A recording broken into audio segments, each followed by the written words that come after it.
geçti bu benim ömrüm, vay ömrüm, vay ömrüm. Bülbüllerde olmaz gayrı bağıma, bağıma, bağıma. Darda zorda geçti bu benim ömrüm, vay ömrüm, vay ömrüm. Darda zorda geçti bu benim ömrüm, ömrüm, ömrüm, vay ömrüm.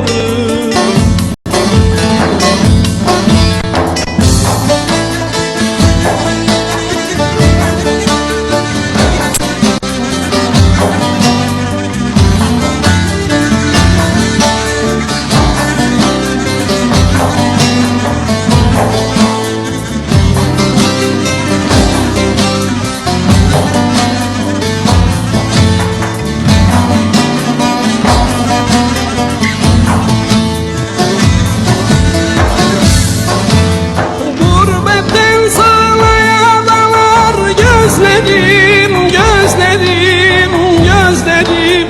Yüreğim tükenmiş yani özledim, özledim, özledim. Ömrümü törpüler dostum sözleri, sözleri, sözleri. Süre süre yedi bu benim ömrüm, vay ömrüm, vay ömrüm.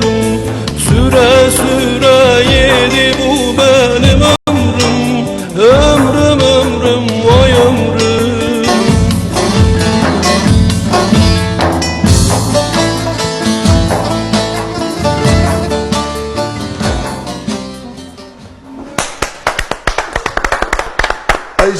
Sana başarılar diliyorum. Teşekkür Gerçekten ediyorum. sesin muhteşem. Eyvallah hocam. Ama ben diyorum ki türkülere ağırlık ver.